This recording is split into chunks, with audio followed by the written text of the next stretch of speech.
Ce magazine vous est proposé par le groupe NCA Assurance et Banque. Les archives d'Afrique, Alain Foka. Bonjour à tous et bienvenue dans ce magazine consacré à l'histoire contemporaine de l'Afrique à travers ses grands hommes. Nul n'a le droit d'effacer une page de l'histoire d'un peuple, car un peuple sans histoire est un monde sans âme. Qu'une race est responsable d'une civilisation, même si elle est noire de la tête aux pieds, même si elle est lipue, même si elle est promenade, elle ne peut plus être perçue, occidentalement parlant, comme étant nègre. Le nègre, c'est un être blanc ou noir qui n'a pas créé de civilisation. Et c'est pour corriger, pour apporter une réponse à cette condescendance véhiculée par les scientifiques des siècles précédents, c'est pour mettre fin à cette supercherie, à cette falsification de l'histoire perpétrée par des éminents chercheurs au fil des siècles, qu'il s'est lancé dans les recherches sur le peuplement de l'humanité. Des travaux à la fois scientifiques, linguistiques, sociologiques et anthropologiques qui l'ont amené à démontrer, malgré l'opposition de ses pairs occidentaux, que l'Égypte ancienne, celle des architectes et bâtisseurs des pyramides, celle où la Grèce hellénique se rendait pour s'imprégner du savoir, des sciences et de la technologie, était nègre.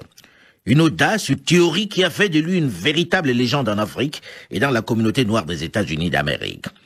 Le docteur Cheikh Anta Diop, à qui nous consacrons à partir de ce week-end une série d'archives d'Afrique. L'égyptologie a fourni en même temps qu'elle naquit un effort de négation pour gommer en quelque sorte, effacer l'origine négroïde. Et je n'en veux pour preuve que le témoignage du frère de Champollion le Jeune. Champollion le Jeune était un savant de bonne foi. Mais Champollion fils Jacques fait partie de ces savants qui ont falsifié sciemment l'histoire et qui ont écrit des choses qu'un vrai savant n'écrit pas. Champollion fils Jacques, voici sa déposition. Il dit, c'est très long, la peau noire et les cheveux crépus, ces deux qualités physiques ne suffisent pas pour caractériser la race nègre, et la conclusion de Volney relative à l'origine nègre de l'ancienne population égyptienne est évidemment forcée et inadmissible. La science devient normative. Qu'est-ce qui est inadmissible en science? En science, tout ce qui est prouvable est acceptable et admissible. Donc, il fallait, c'est comme si on avait honte de cette origine nègre en pleine période impérialiste, et il fallait la gommer. Et tous les égyptologues sur l'origine des Égyptiens n'ont jamais donné des choses à partir de ce moment-là satisfaisantes. Je pense à Maspero, je pense à Breasted, je pense à toute l'égyptologie actuelle qui élude complètement le problème. Nous sommes le 2 février 1974 au Caire en Égypte. Cheikh Anta Diop parle enfin devant d'éminents égyptologues venus des 4 coins du monde à la demande de l'UNESCO.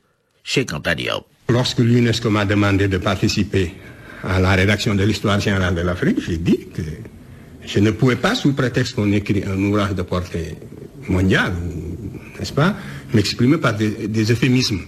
Donc, il faut que toute la communauté scientifique se réunisse au Caire, qu'on débatte de cette question brûlante de l'origine africaine de l'Égypte et de l'origine nègre de l'Égypte, et que tous les savants et spécialistes qui ne sont pas d'accord viennent. Et qu'on les avertisse 2 ans à l'avance au moins, et qu'ils ne viennent pas dire qu'ils ne savaient pas ce qui les attendait. Je garantis la sérénité des débats, je garantis la courtoisie des débats, et du côté africain, je ne serai qu'avec 2 collaborateurs, 2 qui, comme moi, pouvaient lire les hiéroglyphes, les autres, je n'en avais pas besoin parce qu'ils ne pouvaient rien apporter. Et même, nous n'étions que 2 finalement, le 3e même a eu un empêchement, et cela permettait d'élargir la délégation occidentale et de faire venir tous ceux qui le voulaient.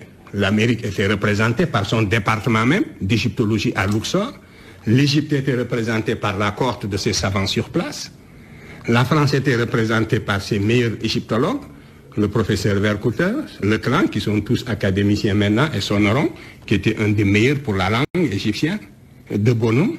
La Scandinavie était représentée par l'académicien C.O. Soderberg, et ainsi de suite. C'est devant un tel parterre de scientifiques, d'autant d'horizons qu'ils n'étaient pas parvenus jusque-là à réunir, que Cheikh Anta Diop, accompagné de son disciple, le Congolais Théophile Obenga, va se livrer à sa démonstration sur l'origine de l'humanité.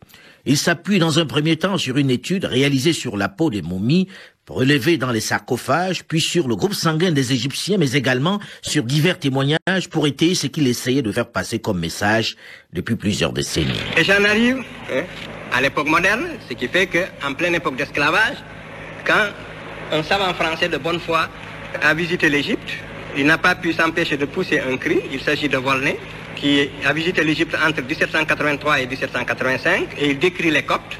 Tous ont le visage bouffi, l'œil gonflé, le nez écrasé, la lèvre grosse, en un mot, un vrai visage de mulâtre. J'étais tenté de l'attribuer au climat lorsque, ayant été visiter le Sphinx, son aspect me donna le mot de l'énigme.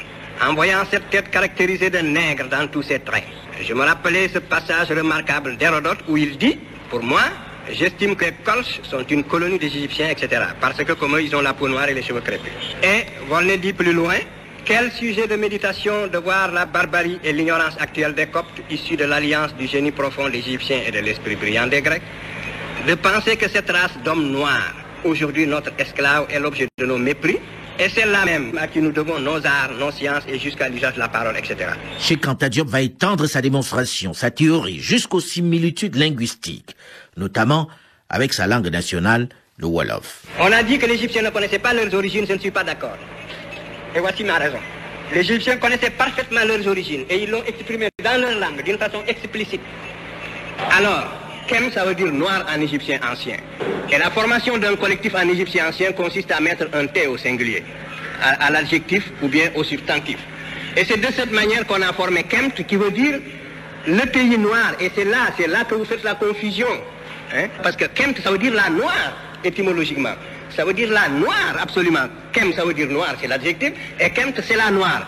Mais les égyptologues avaient l'habitude de dire, puisque le déterminatif qui suit, c'est le déterminatif du pays, alors noir, la noire doit s'appliquer à la terre et non pas aux hommes. Mais ils ne discutaient pas pour savoir si Kemt étymologiquement signifie noir ou pas. Mais là où la position des égyptologues n'est plus défendable, c'est quand le même Kemt maintenant est suivi d'un déterminatif composé de l'homme, de la femme et des trois traits du pluriel. Et à ce moment-là, si on est conséquent avec soi-même, on est obligé de dire que cette fois-ci, noir s'applique nécessairement aux hommes qui suivent, au déterminatif. Parce que le déterminatif a changé. Si le déterminatif est le pays, je veux bien que noir s'applique au pays, mais si le déterminatif, ce sont les hommes, c'est l'ensemble du peuple d'Égypte symbolisé par l'homme, la femme et les trois traits du pluriel, alors